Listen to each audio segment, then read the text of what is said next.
2024년 11월 서울 강남구의 한 햄버거 매장.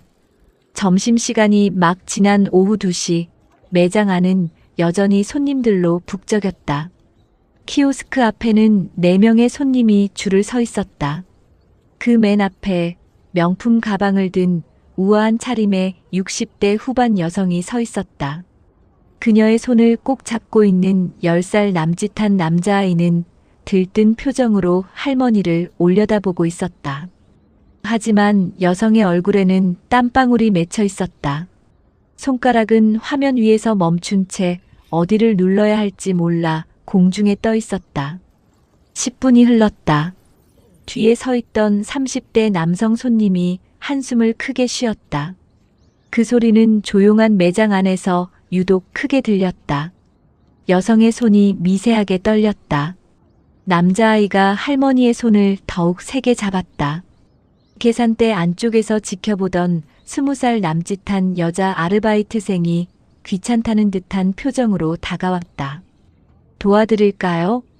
그녀가 기계적으로 물었지만 목소리에는 불친절함이 묻어났다. 여성이 조심스럽게 입을 열었다. 처음 와봐서 잘 모르겠는데 어떻게 주문하는 건지.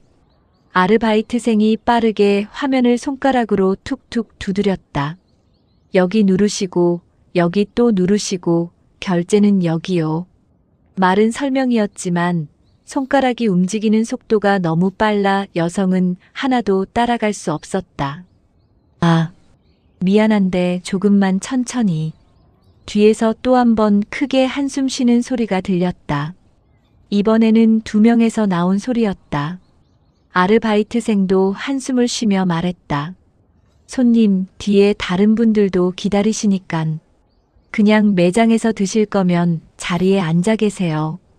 제가 나중에 가서 주문 받을게요. 여성의 얼굴이 붉어졌다. 수치심이었다. 68년을 살아오면서 느껴본 적 없는 종류의 수치심이었다. 자신이 무능하다는 느낌, 쓸모없다는 느낌, 시대에 뒤처졌다는 느낌. 손자가 할머니의 얼굴을 올려다보았다. 아이의 눈에는 걱정이 가득했다. 괜찮아, 할머니.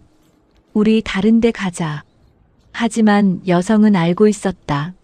손자가 일주일 내내 이 햄버거를 먹고 싶어 했다는 것을. 학교 친구들이 모두 여기 왔다며 자랑했다는 것을. 그래서 자신이 직접 손자를 데리고 왔다는 것을. 그런데 이렇게 주문조차 하지 못하고 돌아가야 한다니. 뒤에서 한 여성 손님이 중얼거리는 소리가 들렸다. 에휴, 노인분들 키오스크 앞에 서면 진짜. 그 말은 끝까지 이어지지 않았지만 여성은 그 뒤에 이어질 말을 알 수 있었다.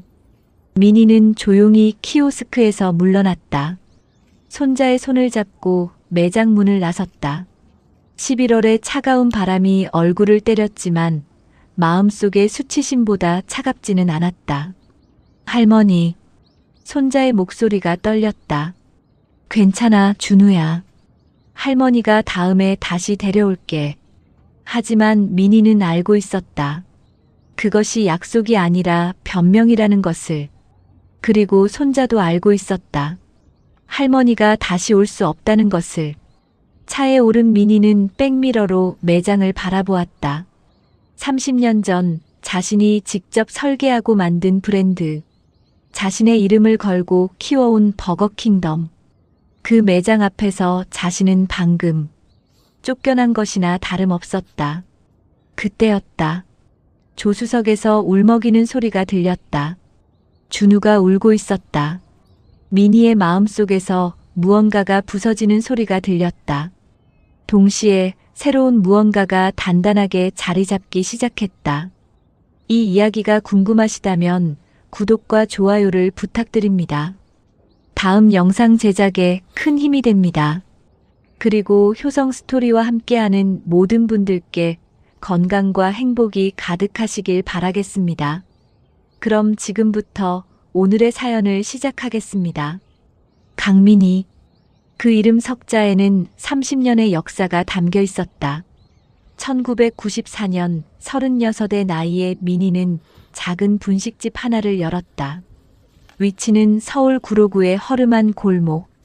월세 50만 원짜리 8평 남짓한 가게였다. 당시 남편은 사업 실패로 집을 나간 상태였고 민희의 손에는 5살짜리 딸 하나와 2천만 원의 빚이 쥐어져 있었다. 하지만 민희는 포기하지 않았다. 새벽 5시에 일어나 직접 육수를 끓이고 밤 11시까지 가게 문을 열었다. 딸은 가게 한쪽 구석에서 혼자 숙제를 했다. 손님이 없는 시간이면 민희는 딸에게 구구단을 가르쳤다. 3년 후 민희의 분식집은 동네에서 가장 유명한 맛집이 되었다. 5년 후 민희는 두 번째 가게를 열었다. 10년 후 민희의 분식 프랜차이즈는 전국에 50개 매장을 거느렸다. 그리고 2008년 민희는 새로운 도전을 시작했다. 바로 햄버거 사업이었다. 당시 한국 햄버거 시장은 외국 브랜드들이 장악하고 있었다. 하지만 민희는 확신했다. 한국인의 입맛에 맞는 한국적인 햄버거를 만들 수 있다고. 버거킹덤이 탄생한 것은 그렇게였다. 첫 매장은 강남구 역삼동이었다. 투자 금액은 12억 원. 민희가 그동안 모은 돈을 모두 쏟아부은 금액이었다. 주변 사람들은 모두 말렸다. 이미 성공한 사업이 있는데 왜 위험을 감수하느냐고. 햄버거 시장은 이미 포화 상태라고. 하지만 민희의 생각은 달랐다. 그녀는 직접 개발한 특제 소스와 한국산 재료를 고집했다. 가격은 외국 브랜드보다 20% 저렴하게 책정했다. 맛은 결코 뒤지지 않았다. 6개월 만에 첫 매장은 손익분기점을 넘었다. 1년 만에 두 번째 매장이 열렸다. 5년 만에 전국 120개 매장으로 확장되었다. 그리고 2024년 현재 버거킹덤은 전국 380개 매장을 운영하는 대형 체인으로 성장했다. 연 매출 2,300억 원, 직원 수 4,200명. 민희는 업계에서 손꼽히는 성공한 여성 기업인이 되어 있었다. 하지만 민희의 인생에는 아픔도 있었다. 딸 은지는 민희가 사업에 매진하는 동안 외로움을 많이 탔다. 엄마는 항상 바빴고 함께하는 시간은 턱없이 부족했다. 은지는 20살이 되던 해 민희의 반대를 무릅쓰고 연상의 남자와 결혼했다. 그리고 1년 후 준우를 낳았다. 민희는 손자가 태어난 날을 기억했다. 분만실 밖에서 밤을 새우며 기다렸던 그날. 작고 빨간 얼굴의 준우를 처음 안았을 때의 감동. 딸에게 해주지 못했던 모든 사랑을 이 아이에게 주겠다고 다짐했던 순간. 하지만 행복은 오래가지 못했다. 준우가 3살이 되던 해 은지가 교통사고로 세상을 떠났다. 갑작스러운 사고였다. 민희는 딸을 잃은 슬픔에 무너질 뻔했다. 하지만 어린 손자를 보며 다시 일어섰다. 사위는 재혼을 하며 양육권을 포기했고 준우는 자연스럽게 민희가 키우게 되었다. 그렇게 7년이 흘렀다. 민희는 준우에게 모든 것을 주고 싶었다. 딸에게 해주지 못했던 시간, 관심, 사랑. 그래서 회사 일을 줄였다. 주말이면 반드시 손자와 시간을 보냈다. 준우가 원하는 것이라면 무엇이든 들어주었다. 일주일 전이었다. 준우가 학교에서 돌아와 말했다. 할머니, 우리 반 애들이 다 버거킹덤 갔다 왔대요. 저도 가고 싶어요. 민희의 가슴이 뭉클했다. 자신이 만든 브랜드를 손자가 자랑스러워한다는 것이. 그래, 준우야. 할머니가 이번 주말에 데려다 줄게. 할머니 회사 햄버거가 제일 맛있단다. 준우의 눈이 반짝였다. 정말요? 친구들한테 자랑해도 돼요? 그럼 우리 준우 마음껏 자랑해. 그날부터 준우는 매일 주말을 기다렸다. 학교에서 돌아오면 버거킹덤 메뉴판 사진을 보며 무엇을 먹을지 고민했다. 미니는 그런 손자를 보며 행복했다. 그런데 오늘 그 약속의 날, 미니는 손자를 실망시켰다. 키오스크 하나 때문에. 집으로 돌아온 미니는 서재에 앉아 생각에 잠겼다. 창밖으로 서울의 야경이 펼쳐져 있었지만 그녀의 눈에는 아무것도 들어오지 않았다. 30년 동안 쌓아온 것이 무슨 의미가 있는가? 자신이 만든 매장에서 자신이 주문조차 할 수 없다면, 자신이 고용한 직원에게 자신이 무시당한다면, 자신의 손자에게 한 약속조차 지킬 수 없다면, 미니는 책상 서랍을 열었다. 그 안에는 작은 액자가 들어 있었다. 1994년 첫 분식집을 열던 날 찍은 사진. 앞치마를 두른 미니와 5살 은지가 손을 잡고 웃고 있었다. 딸의 얼굴을 바라보던 미니의 눈에서 눈물이 흘러내렸다. 은지야, 엄마가 미안해. 내가 외로웠을 때 옆에 없었던 엄마가.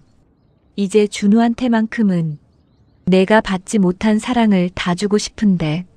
그때 문 밖에서 작은 소리가 들렸다. 할머니, 준우였다. 아이는 잠옷 차림으로 서재 문 앞에 서 있었다.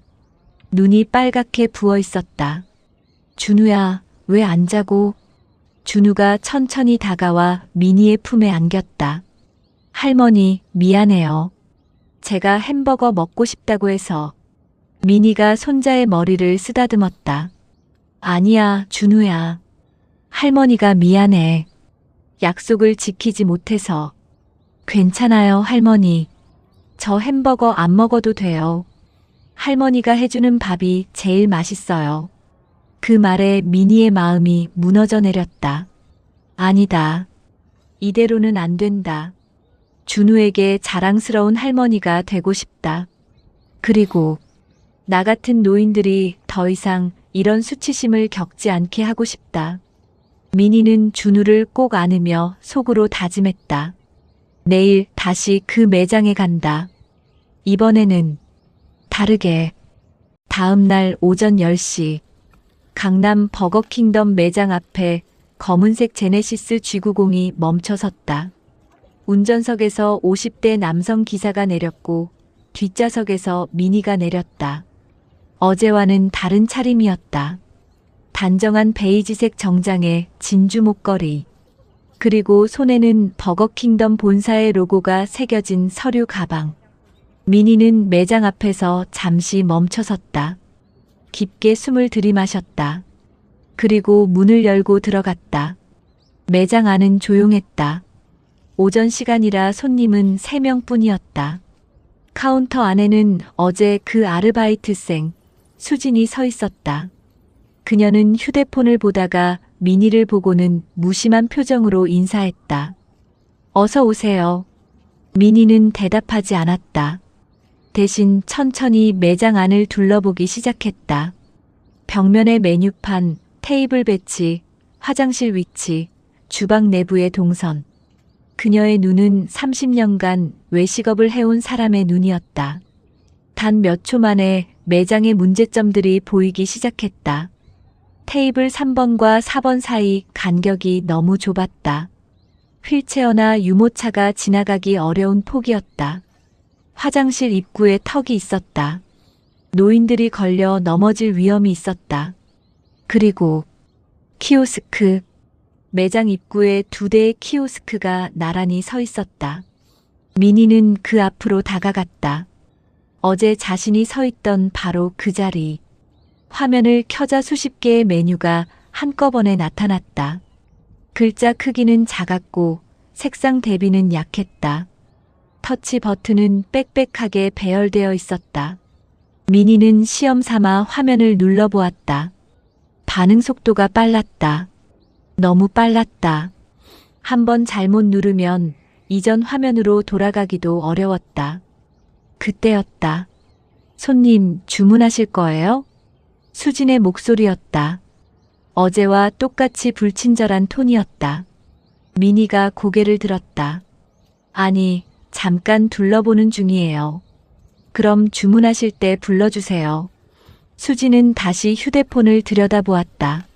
민희는 계속해서 매장을 살펴보았다. 주방 쪽으로 다가가자 안쪽에서 40대 후반의 남성이 나왔다. 점주 김태수였다. 그는 민희를 보고는 당황한 표정을 지었다. 저기, 손님, 주방은 출입 금지 구역인데요. 아, 죄송합니다. 그냥 궁금해서요. 태수는 민희를 위아래로 훑어보았다. 평범한 손님은 아니었다. 옷차림새나 분위기가 심상치 않았다. 혹시 본사 사람인가? 아니면 위생 점검 나온 공무원? 무슨 일로 오셨는지 여쭤봐도 될까요? 민희가 미소를 지었다. 점주님이신가요? 네, 맞습니다만. 매장이 참 깨끗하네요. 운영을 잘하시는 것 같아요. 태수의 표정이 조금 풀렸다. 사람은 칭찬에 약한 법이었다. 아, 감사합니다. 15년째 운영하고 있어서 이제 좀 손에 익었죠. 15년이요? 그럼 초창기 가맹점 주시네요. 네, 버거킹덤이 처음 생길 때부터 함께 했습니다. 그때는 태수가 말을 이었다. 민희는 조용히 들었다. 15년 전 버거킹덤이 처음 가맹 사업을 시작할 때의 이야기. 얼마나 힘들었는지, 하지만 본사의 지원 덕분에 버텨올 수 있었다는 이야기. 지금은 매출도 안정적이고 단골 손님도 많다는 이야기. 민희는 고개를 끄덕이며 들었다. 그리고 조심스럽게 물었다. 그런데 키오스크는 언제부터 도입하신 거예요? 태수의 표정이 약간 어두워졌다. 아, 그거요? 작년부터입니다. 본사에서 권장해서. 사실 처음엔 저도 반대했어요. 직접 주문받는 게 더 좋다고 생각했거든요. 그런데 인건비 문제도 있고 다른 매장들도 다 키오스크를 쓰니까 불편해하시는 손님은 없나요? 태수가 잠시 망설이다가 대답했다. 솔직히 말하면 가끔 있습니다. 특히 연세 드신 분들이 사용법을 잘 모르셔서 시간이 오래 걸리죠. 그러면 뒤에 있는 손님들이 불편해하고. 그럴 때는 어떻게 하세요? 저희가 도와드리긴 하는데 매번 옆에 붙어서 도와드리기는 어렵잖아요. 주방 일도 있고 다른 손님들도 응대해야 하고. 그래서 가능하면 자리에 앉아 계시라고 하고 나중에 제가 직접 주문을 받으러 가죠. 민희는 속으로 생각했다. 나쁜 사람은 아니구나. 그저 바쁜 것이고 시스템의 문제인 것이. 그 순간 매장 문이 열리며 한 노부부가 들어왔다. 70대 후반으로 보이는 부부였다. 남편은 지팡이를 짚고 있었고 아내는 그의 팔을 부축하고 있었다. 어서 오세요.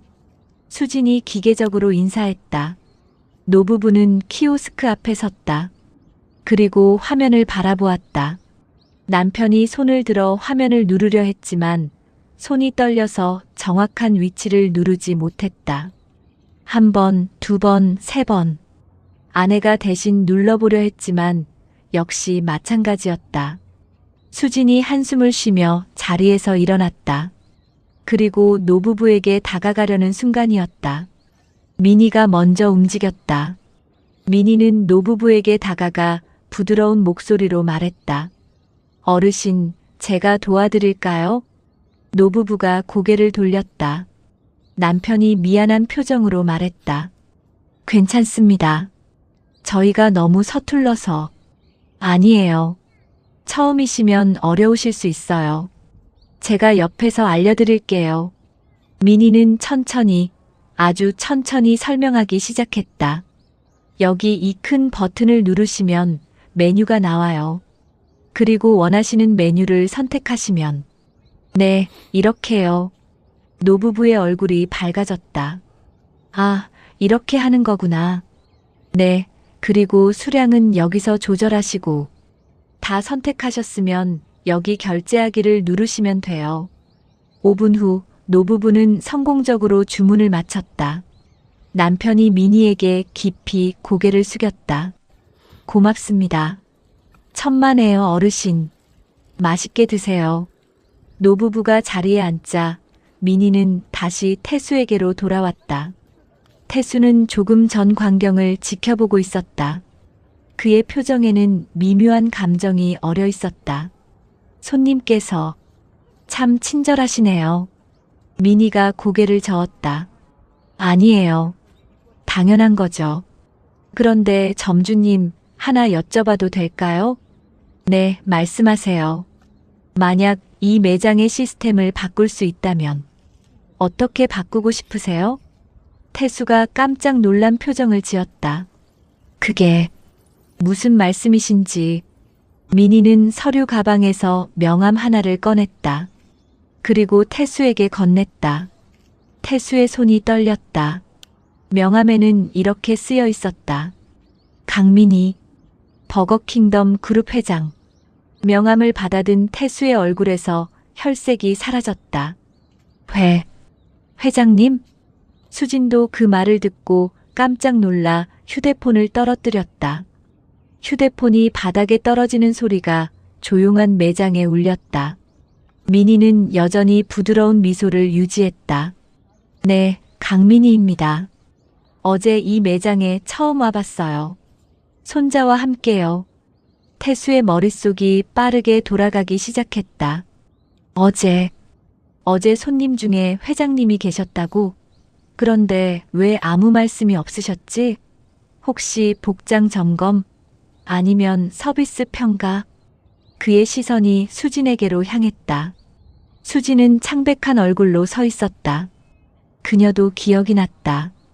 어제 오후 키오스크 앞에서 한참 동안 머뭇거리던 그 여성. 자신이 짜증을 내며 대충 설명하고 돌아섰던 그 손님. 그게 회장님이었다고? 태수가 허겁지겁 말을 이었다. 회장님. 죄송합니다. 미리 말씀을 주셨으면 제대로 준비를 했을 텐데. 민희가 손을 들어 그의 말을 막았다. 아니에요, 점주님. 제가 일부러 말씀드리지 않은 거예요. 그냥 평범한 손님으로 와보고 싶었거든요. 실제 손님들이 어떤 경험을 하는지 직접 느껴보고 싶어서요. 그러셨군요. 민희는 주변을 둘러보았다. 노부부는 햄버거를 맛있게 먹고 있었다. 다른 손님들은 자신들의 대화에 집중하고 있었다. 점주님, 우리 사무실에서 이야기할까요? 아니면 여기 조용한 자리에 앉아서 얘기할까요? 여기서 하겠습니다. 세 사람은 구석자리 테이블에 앉았다. 수지는 손을 꼭 쥐고 있었다. 손바닥에 땀이 맺혔다. 민희가 먼저 입을 열었다. 제가 어제 이 매장에 온 건 특별한 이유가 있어서였어요. 제 손자 준우가 학교 친구들이 다 버거킹덤에 다녀왔다며 자기도 가고 싶다고 했거든요. 할머니 회사 햄버거를 먹어보고 싶다고요. 태수가 고개를 끄덕였다. 말은 하지 못했지만 입술이 바짝 말라 있었다. 그래서 제가 직접 데리고 왔어요. 손자와 함께 행복한 시간을 보내고 싶었어요. 그런데 민희가 잠시 말을 멈췄다. 그녀의 눈빛이 순간 흔들렸다. 키오스크 앞에서 10분을 서 있었어요. 화면을 보면서요. 근데 도저히 모르겠더라고요. 어디를 눌러야 하는지. 글자는 작고 버튼은 많고. 죄송합니다, 회장님. 제가 미쳐. 민희가 다시 손을 들었다. 아니에요. 점주님 잘못이 아니에요. 시스템의 문제예요. 그리고 저도 문제고요. 회장님 잘못이라니요? 민희가 쓴웃음을 지었다. 제가 키오스크 도입을 승인했거든요. 작년에 경영진 회의에서 인건비 절감, 주문 효율성 증대, 매출 향상. 그럴싸한 보고서였어요. 숫자상으로는 완벽했죠. 그래서 저는 결제 사인을 했어요. 단 한 번도 직접 사용해 보지도 않고. 태수는 아무 말도 할 수 없었다. 어제 제가 깨달았어요. 제가 얼마나 현장과 동떨어져 있었는지. 손님들의 실제 경험이 어떤지 전혀 모르고 있었다는 것을. 특히 저 같은 나이 든 사람들이요. 민희는 수진을 바라보았다. 수진은 고개를 숙이고 있었다. 수진 씨, 고개 들어요. 수진이 떨리는 목소리로 대답했다. 죄송합니다, 회장님. 제가 어제 너무 불친절했어요. 손님을 제대로 대하지 못했어요. 민희가 조용히 물었다. 왜 그랬을까요? 수진의 눈에서 눈물이 흘러내렸다. 저도 모르겠어요. 그냥 바빴고 짜증이 났고 노인분들이 키오스크 앞에 서면 시간이 오래 걸려서 다른 손님들이 불평하면 저한테 뭐라고 하니까. 수진은 올해 23이었다. 대학교 3학년 경영학과. 학비와 생활비를 벌기 위해 2년 전부터 버거킹덤에서 아르바이트를 하고 있었다. 처음에는 괜찮았다. 손님들도 친절했고 일도 재미있었다. 하지만 키오스크가 도입되면서 모든 게 달라졌다. 손님들은 키오스크 사용법을 몰라서 수진을 불렀다. 하루에 수십 번씩. 특히 나이 든 손님들은 하나부터 10까지 설명해야 했다. 그러는 동안 다른 손님들은 기다렸고 불평했다. 주방에서는 주문이 밀린다고 재촉했다. 수진은 지쳐갔다. 그리고 어느 순간부터 불친절해졌다. 빨리빨리 처리하고 넘어가려 했다. 노인 손님들이 오면 솔직히 말하면 귀찮았다. 하지만 수진도 알고 있었다. 그것이 잘못된 태도라는 것을. 민희가 조용히 말했다. 수진 씨, 당신 잘못만은 아니에요. 시스템이 당신을 그렇게 만든 거예요. 너무 많은 일을 혼자 감당하게 만들었어요. 수진이 고개를 들었다. 민희의 눈빛은 따뜻했다. 하지만 우리가 기억해야 할 게 있어요. 저 노인분들도 한때는 젊었어요. 당신처럼요. 일하고 꿈꾸고 가족을 키웠어요. 그리고 지금 이 사회를 만든 분들이에요. 민희는 창밖을 바라보았다. 제가 30년 전에 처음 분식집을 열었을 때요. 주문은 전부 수기로 받았어요. 메뉴판도 손으로 써서 벽에 붙였죠. 손님들과 직접 이야기하면서 무엇을 좋아하는지, 어떤 맛을 원하는지 알아갔어요. 그게 제 사업의 시작이었어요. 태수가 조용히 듣고 있었다.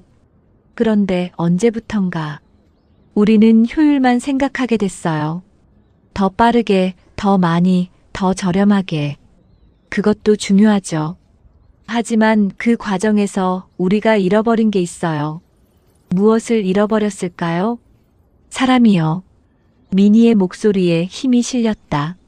손님은 데이터가 아니에요. 매출 숫자가 아니에요. 주문 번호가 아니에요. 각자의 이야기가 있는 사람들이에요. 어제 저는 그걸 뼈저리게 느꼈어요. 제 매장에서, 제 손자 앞에서 저는 그냥 쓸모없는 노인이었어요. 회장님, 태수의 목소리가 떨렸다. 하지만 저는 이 업계에서 30년을 버텨온 사람이에요. 4,000명이 넘는 직원을 먹여 살리는 사람이에요. 그런데 햄버거 하나 주문을 못했어요. 아이러니하죠? 민희가 두 사람을 번갈아 보았다. 그래서 제가 직접 왔어요. 화내러 온 게 아니에요. 점주님을 질책하러 온 것도 아니고 수진 씨를 해고하러 온 것도 아니에요. 함께 해결책을 찾으러 왔어요. 민희가 테이블에 두 손을 올려놓았다. 15년간 이 매장을 운영해온 점주님. 2년간 현장에서 손님들을 직접 대한 수진 씨. 그리고 30년간 이 산업에서 살아온 저. 우리 셋이 머리를 맞대면 분명 방법이 있을 거예요. 태수의 눈빛이 변했다. 두려움이 사라지고 그 자리에 희망이 피어올랐다. 회장님, 정말 저희 의견을 들어주시겠다는 말씀이신가요? 민희가 고개를 끄덕였다. 그럼요. 여러분이 전문가예요. 현장을 가장 잘 아는 사람들이죠. 다음 이야기가 궁금하시다면 계속 함께 해주세요. 민희는 가방에서 노트와 펜을 꺼냈다. 자, 그럼 시작해 볼까요? 점주님, 현장에서 느끼는 가장 큰 문제점이 뭔가요? 태수는 잠시 망설이다가 입을 열었다. 처음에는 조심스러웠지만 점점 목소리에 힘이 실렸다. 솔직히 말씀드리면 키오스크가 도입되고 나서 고객 불만이 많이 늘었습니다. 특히 60대 이상 고객분들께서요. 구체적으로 어떤 불만인가요? 태수가 손가락을 하나씩 펴며 설명했다. 첫째, 글자가 너무 작다고 하세요.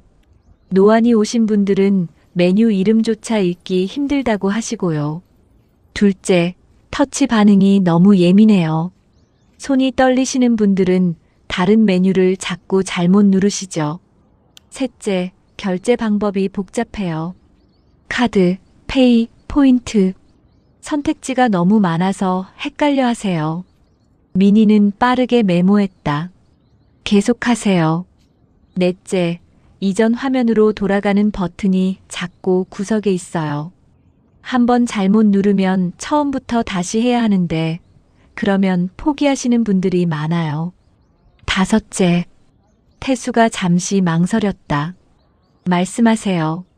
솔직히 저희 직원들도 도와드리기가 어렵습니다. 주문이 밀리면 주방에서 일손이 부족하고 그러면 서빙이 늦어지고 악순환이에요. 민희가 고개를 끄덕였다. 수진 씨 생각은 어때요? 수진이 조심스럽게 입을 열었다. 저도 비슷하게 느꼈어요. 그리고 한 가지 더 있어요. 뭔가요? 어르신들은 실수하실까봐 너무 긴장하세요. 뒤에 사람들이 기다리고 있으면 더 그러시고요. 그러면 손이 더 떨리시고 더 실수하시고 그게 악순환이에요. 민희는 빠르게 메모를 이어갔다. 그녀의 머릿속에서는 벌써 해결책들이 떠오르기 시작했다. 좋아요. 그럼 이제 해결책을 생각해 봅시다. 만약 키오스크를 완전히 없앨 수는 없다면 어떻게 개선할 수 있을까요? 태수가 먼저 손을 들었다. 저는 키오스크를 두 종류로 나누면 어떨까 싶어요. 일반 키오스크와 시니어 전용 키오스크. 민희의 눈이 반짝였다. 좋은 아이디어네요. 구체적으로 설명해 주세요. 시니어 키오스크는 화면이 더 크고 글자도 크게 나오고 메뉴 개수도 줄이는 거예요. 인기 메뉴 위주로만요. 그리고 터치 반응도 느리게 설정하고요. 민희가 메모하며 물었다. 터치 반응을 느리게요? 네. 실수로 2번 누르는 걸 방지하는 거죠. 한 번 누르면 1초 정도 대기 시간을 두는 거예요. 그리고 모든 단계마다 확인 버튼을 넣고요. 수진이 끼어들었다. 아, 그리고 음성 안내 기능은 어때요? 화면을 누를 때마다 선택한 메뉴를 소리로 읽어주는 거요.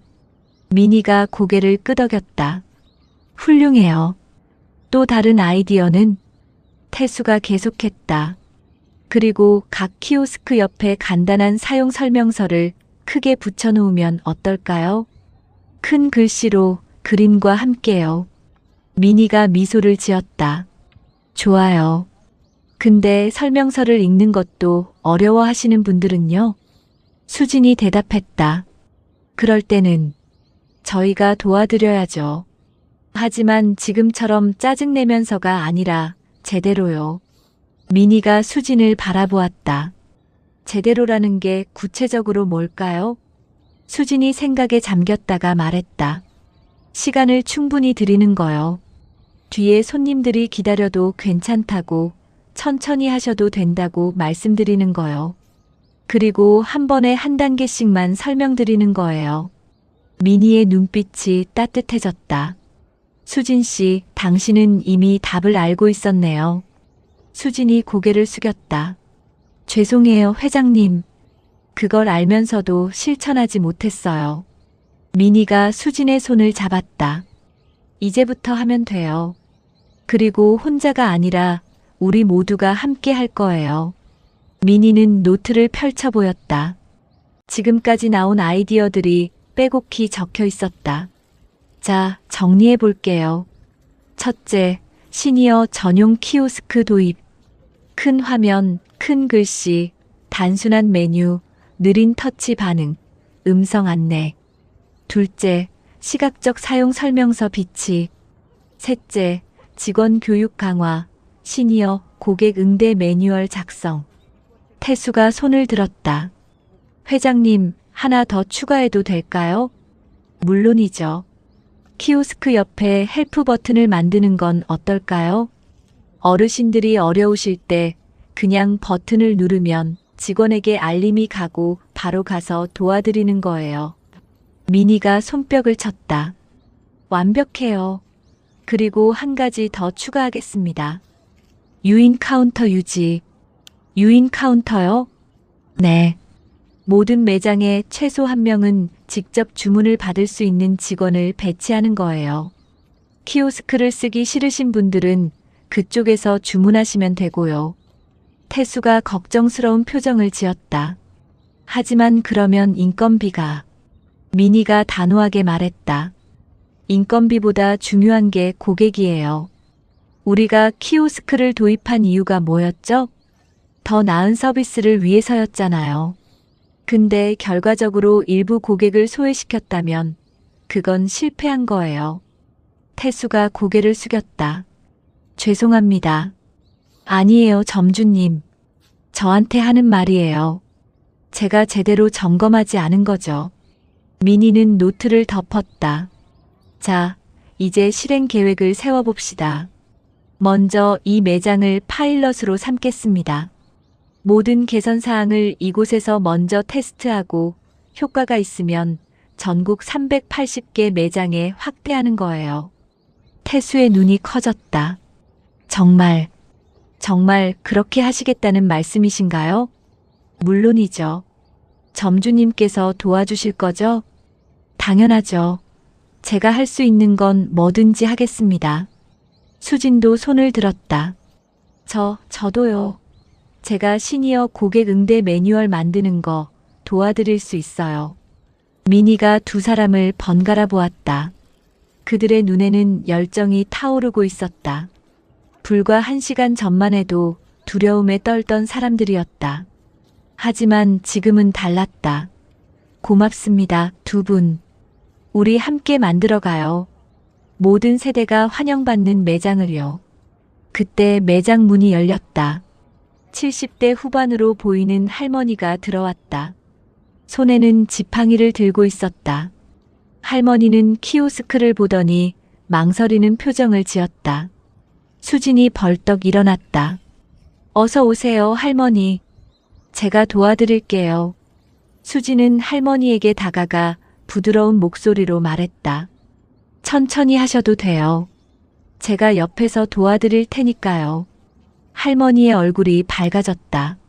미니는 그 모습을 바라보며 조용히 미소 지었다. 변화는 이렇게 시작되는 거구나. 한 사람의 친절에서, 한 번의 공감에서, 그리고 함께하겠다는 결심에서. 3일 후 버거킹덤 본사 회의실. 16층 대회의실에는 20명의 경영진이 모여 있었다. 마케팅 이사, 운영 이사, 재무 이사, IT 이사. 회사의 핵심 의사 결정권자들이었다. 테이블 정면에 미니가 서 있었다. 그녀 옆에는 프레젠테이션 화면이 켜져 있었다.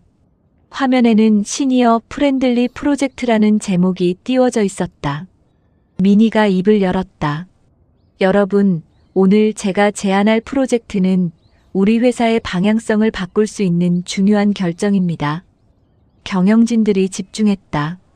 미니는 좀처럼 직접 프레젠테이션에 나서지 않았다. 그만큼 이번 안건이 중요하다는 뜻이었다.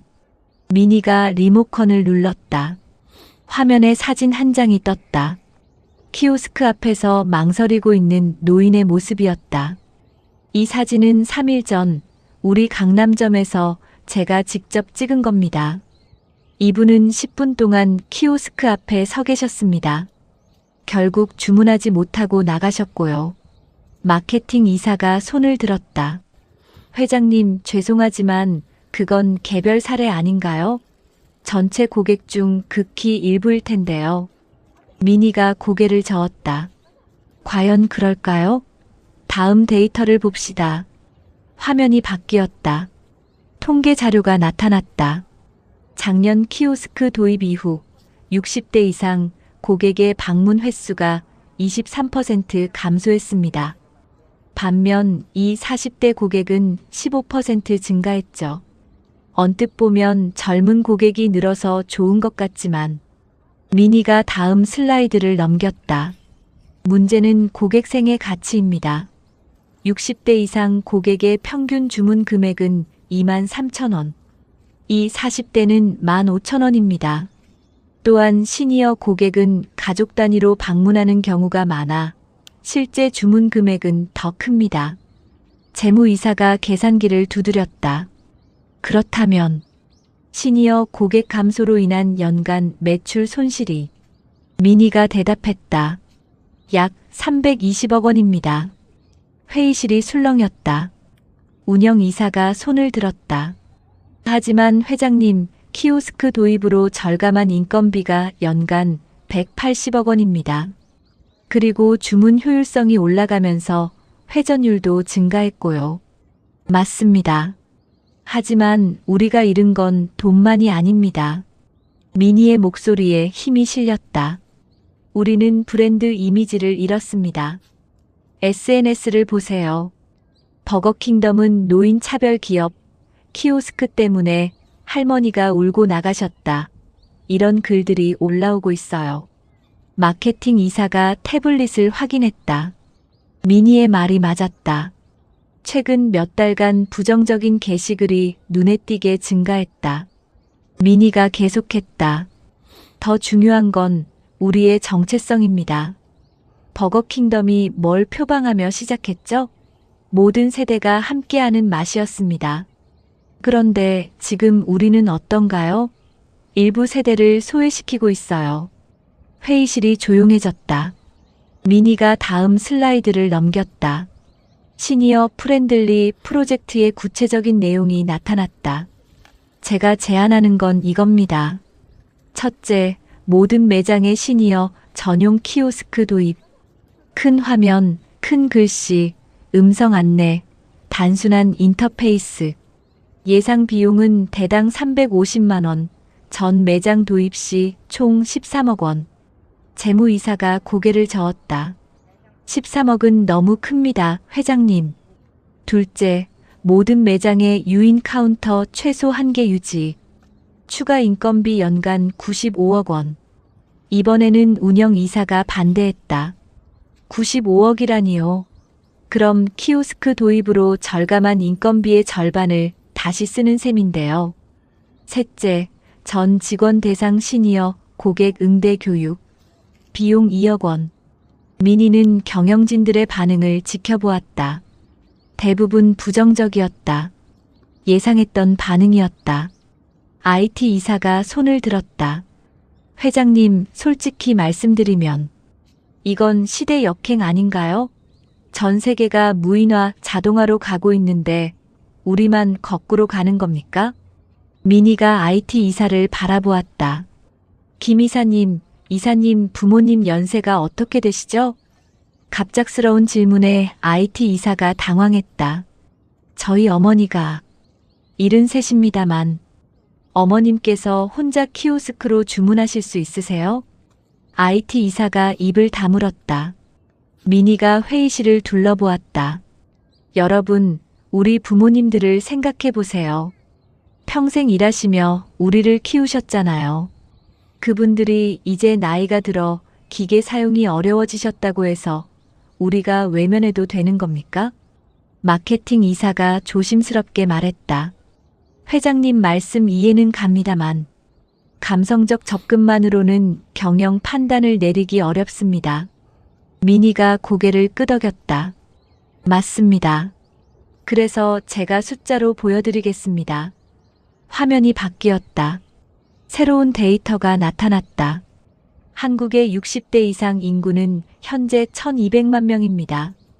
2030년에는 1800만 명으로 증가합니다.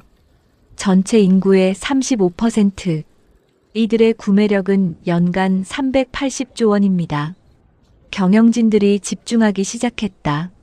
지금 우리가 시니어 프렌들리 정책을 도입하면 어떻게 될까요? 업계 최초입니다. 언론에서 주목할 겁니다. 세대 통합 기업, 사회적 책임을 다하는 기업이라는 이미지를 얻게 됩니다. 미니가 다음 슬라이드를 넘겼다. 더 중요한 건 시니어 고객이 돌아온다는 겁니다.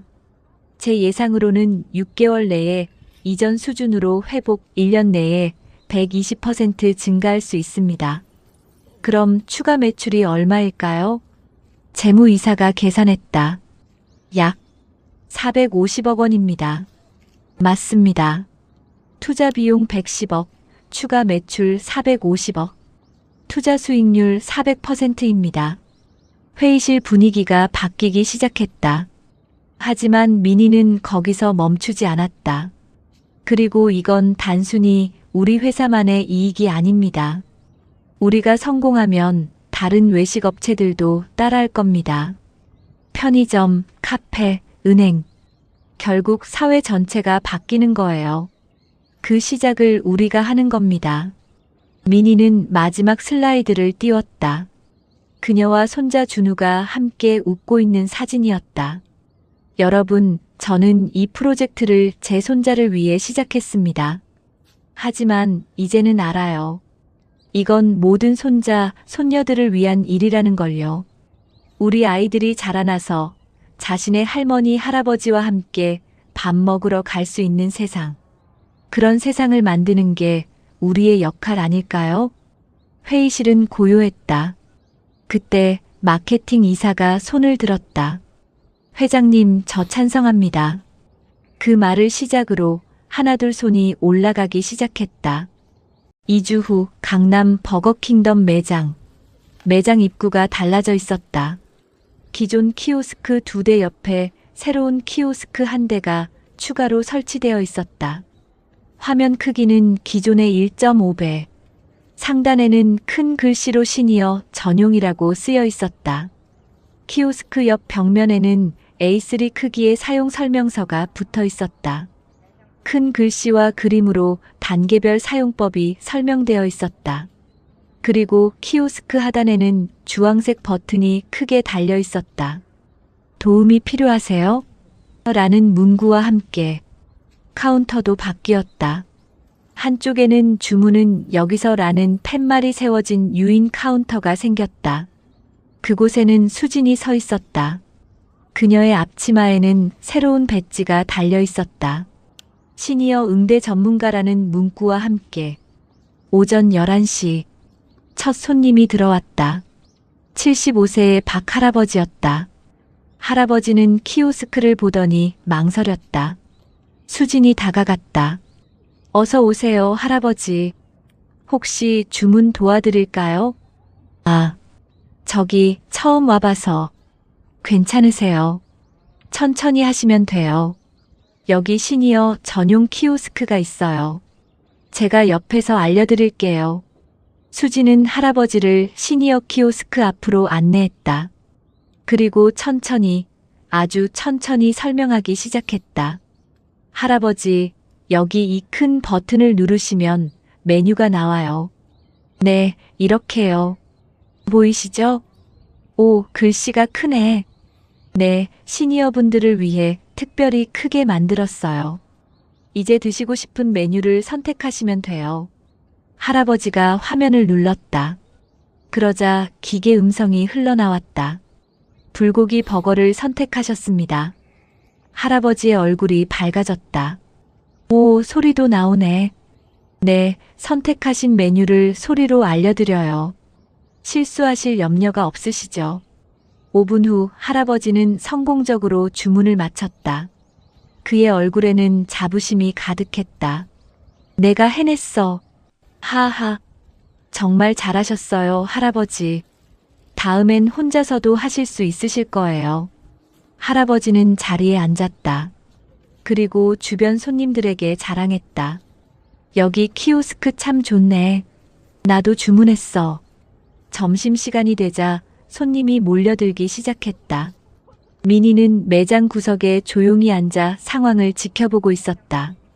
한 70대 할머니가 시니어 키오스크 앞에 섰다. 화면을 보다가 당황하는 표정을 지었다. 그리고 키오스크 하단의 주황색 버튼을 눌렀다. 띠링.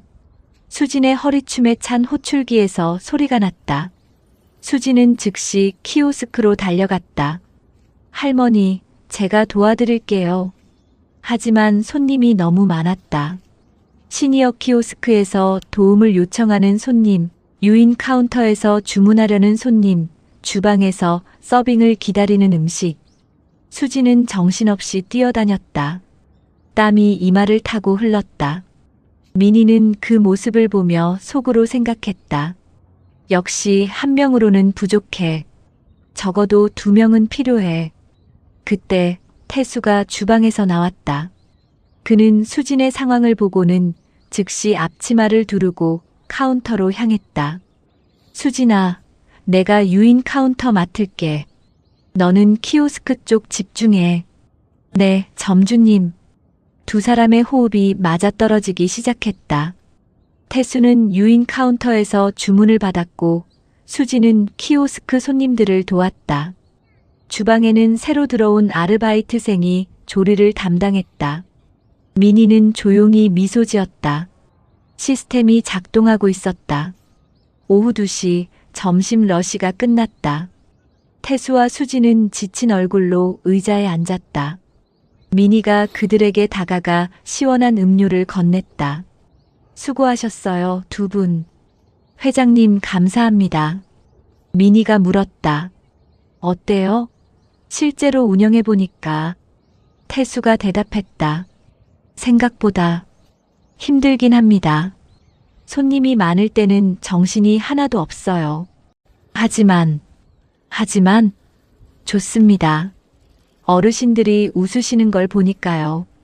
아까 그 할아버지 주문 성공하시고 얼마나 좋아하시던지. 수진도 고개를 끄덕였다. 저도요. 처음으로 제 일이 의미 있다는 걸 느꼈어요. 단순히 햄버거를 파는 게 아니라 사람들을 도와드리는 거잖아요. 미니의 눈이 촉촉해졌다. 고마워요, 2분. 덕분에 이 프로젝트가 성공할 수 있을 것 같아요. 그날 저녁 미니는 본사로 돌아와 보고서를 작성했다. 첫날의 성과와 문제점, 그리고 개선 방안. 성과. 시니어 키오스크 사용률 85%. 60대 이상 고객 만족도 상승. 5점 만점에 4.2점에서 4.7점. 평균 주문 시간 7분에서 4분으로 단축. 고객 불만 제로. 문제점. 러시아워 시 인력 부족. 일부 고객의 시니어 키오스크 독점 사용. 주방 동선 개선 필요. 개선 방안. 러시아워 시간대 인력 1명 추가 배치. 시니어 키오스크 사용 권장 대상 명확화. 주방 레이아웃 재설계. 미니는 보고서를 마무리하며 생각했다. 아직 갈 길이 멀다. 하지만 시작은 좋았다. 그때 휴대폰이 울렸다. 준우였다. 할머니, 오늘 친구들한테 자랑했어요. 우리 할머니 회사가 노인분들을 위한 키오스크 만들었다고. 미니가 웃으며 대답했다. 그래, 친구들이 뭐래. 다들 멋있대요. 그리고 할머니, 이번 주말에 우리 다시 버거킹덤 가도 돼요? 물론이지, 준우야. 할머니가 직접 키오스크로 주문해 볼게. 정말요? 할머니, 이제 키오스크 쓸 줄 알아요? 미니가 자신 있게 대답했다. 당연하지. 할머니가 만든 키오스크인데. 이야기가 어떻게 끝날지 궁금하시죠? 마지막까지 놓치지 마세요. 3개월 후, 버거킹덤의 시니어 프렌들리 프로젝트는 전국으로 확대되었다. 380개 전 매장에 시니어 전용 키오스크가 설치되었고 모든 직원이 시니어 응대 교육을 받았다. 결과는 놀라웠다. 60대 이상 고객 방문 횟수가 기존 대비 140% 증가했다. 매출은 월 평균 58억 원 상승했다. 하지만 더 중요한 변화는 숫자로 나타나지 않는 것들이었다. 언론에서 주목하기 시작했다. 버거킹덤, 세대 통합의 새로운 모델 제시, 디지털 소외노인을 위한 기업의 사회적 책임, 강민희 회장, 올해의 경영인 후보로 급부상. 다른 외식업체들도 움직이기 시작했다. 카페 체인, 편의점, 심지어 은행까지. 시니어 전용 키오스크를 도입하는 곳이 하나둘 늘어났다. 하지만 미니에게 가장 의미 있었던 건 손님들의 변화였다. 어느 토요일 오후 강남 버거킹덤 매장. 미니는 준우와 함께 매장을 방문했다. 약속대로 미니가 직접 시니어 키오스크로 주문하기 위해서였다. 할머니, 할 수 있어요? 물론이지. 할머니 믿어봐. 미니는 시니어 키오스크 앞에 섰다. 화면을 터치했다. 큰 글씨로 메뉴가 나타났다. 차근차근 천천히. 미니는 버튼을 눌렀다. 불고기 버거 세트를 선택하셨습니다. 준우가 박수를 쳤다. 할머니 잘하시네요. 미니는 계속해서 메뉴를 선택했다. 준우 것도 자신 것도. 그리고 음료와 사이드 메뉴까지. 모든 과정이 순조로웠다. 마지막으로 결제 버튼을 눌렀다. 주문이 완료되었습니다. 감사합니다. 미니는 영수증을 받아들었다. 그 작은 종이 한 장이 무척이나 뿌듯하게 느껴졌다. 준우가 할머니를 꼭 안았다. 할머니 최고. 이제 혼자서도 하실 수 있겠어요. 그래, 이제 할머니 혼자서도 할 수 있어. 두 사람이 자리에 앉았을 때 옆 테이블에 한 노부부가 앉아 있었다. 3개월 전 미니가 처음 도와드렸던 바로 그 부부였다.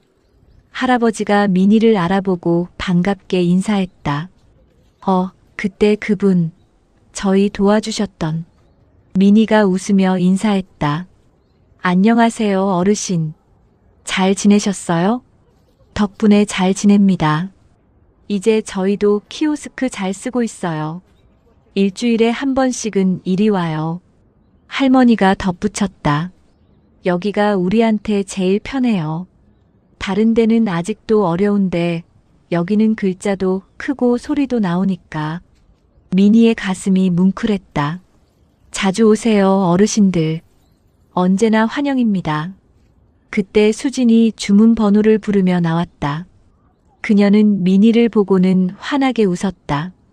회장님, 오늘 손자분이랑 오셨네요. 네, 약속했었거든요. 제가 직접 주문한다고. 잘하셨어요?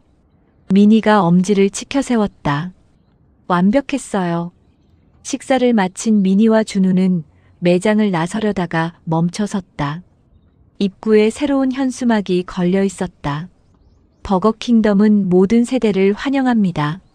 미니는 그 문구를 한참 바라보았다. 3개월 전 자신이 이 매장에서 겪었던 수치심, 그리고 지금 이 순간의 자부심, 얼마나 많은 것이 변했는가. 나가는 길에 한 젊은 여성이 미니에게 다가왔다. 저기 혹시 회장님이신가요? 미니가 놀라 고개를 돌렸다. 네, 맞는데요. 여성이 깊이 고개를 숙였다. 감사 인사드리고 싶어서요. 저희 할머니가 치매 초기 판정을 받으셨거든요. 그래서 혼자서는 밖에 잘 못 나가시는데 이곳 키오스크는 쓸 수 있으세요. 할머니가 혼자 주문하실 수 있다는 걸 얼마나 기뻐하시는지 몰라요. 미니의 눈시울이 붉어졌다. 고맙습니다. 그런 말씀 들으니 제가 더 힘이 나네요. 여성이 계속했다. 할머니가 그러셨어요. 자신이 아직 쓸모 있는 사람이라고 느껴진다고. 햄버거 하나 주문하는 게 뭐 대수냐고 생각하실 수 있지만 저희한테는 정말 큰 의미예요. 민희는 여성의 손을 잡았다. 아니에요. 저도 압니다. 그게 얼마나 큰 일인지 제가 직접 겪어봤으니까요. 여성이 가고 난 후 준우가 할머니를 올려다보았다. 할머니가 만든 회사 정말 멋있어요. 민희가 준우의 머리를 쓰다듬었다. 아니야, 준우야.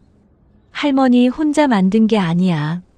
김점주님도 수진 씨도 본사 직원들도 그리고 무엇보다 너 덕분이야.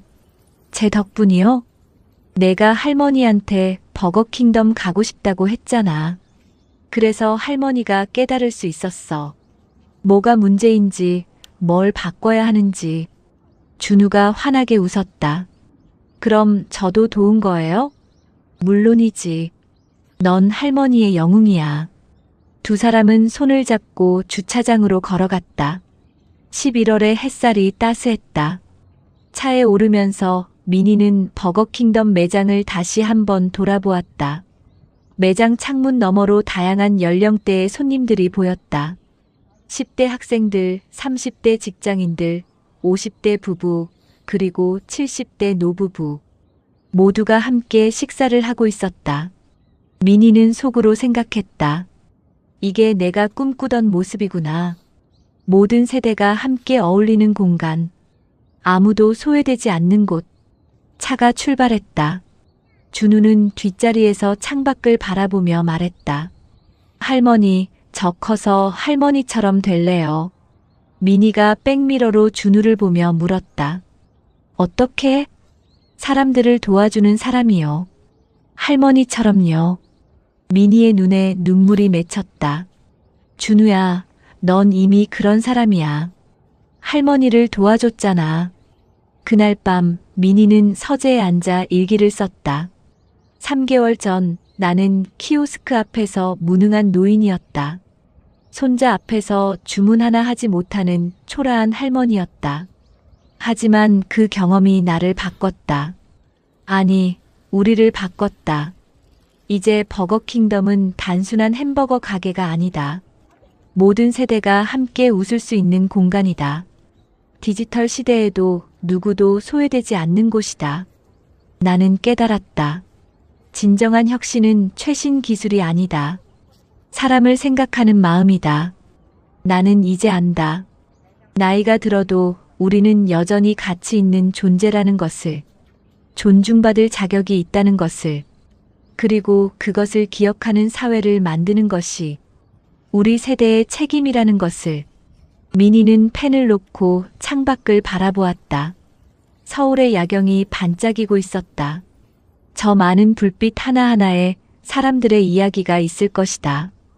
젊은이들의 꿈도, 노인들의 지혜도. 민희는 조용히 미소 지었다. 변화는 가능하다. 한 사람의 용기에서 시작되어 모두의 노력으로 완성된다. 그리고 그 변화는 더 나은 세상을 만든다. 다음 날 아침 버거킹덤 본사 회의실. 민희는 경영진 앞에서 새로운 프로젝트를 발표했다. 여러분, 우리의 시니어 프렌들리 프로젝트가 성공했습니다. 하지만 여기서 멈추지 않겠습니다. 다음 단계는 베리어 프리 프로젝트입니다. 화면에 새로운 슬라이드가 떴다.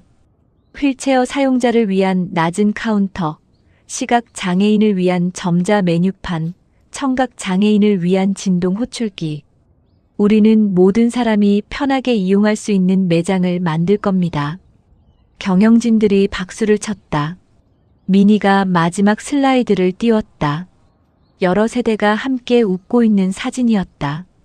우리의 목표는 단순합니다. 아무도 소외되지 않는 세상. 모두가 환영받는 공간. 그것이 진정한 버거킹덤입니다. 에필로그. 6개월 후.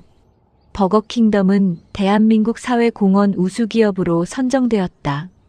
강민희 회장은 세대통합 경영인상을 수상했다. 하지만 민희에게 가장 큰 상은 따로 있었다. 어느 일요일 오후 강남 버거킹덤 매장. 민희는 준우와 함께 방문했다. 그리고 매장 안에서 한 광경을 목격했다. 한 70대 할아버지가 10대 손자에게 시니어 키오스크 사용법을 가르치고 있었다. 이렇게 누르는 거야. 할아버지도 할 수 있으니까 너도 할 수 있어. 손자가 신기한 듯 할아버지를 바라보았다. 할아버지 멋있어요. 민희는 그 모습을 보며 조용히 미소 지었다. 이거였구나. 세대가 서로를 이해하고 서로에게 배우는 것. 이것이 진정한 변화구나. 밖에서 준우가 불렀다. 할머니, 빨리 와요. 민희는 손자에게로 걸어갔다. 그들의 뒤로 버거킹덤 간판이 햇살을 받아 반짝였다. 모든 세대를 환영합니다.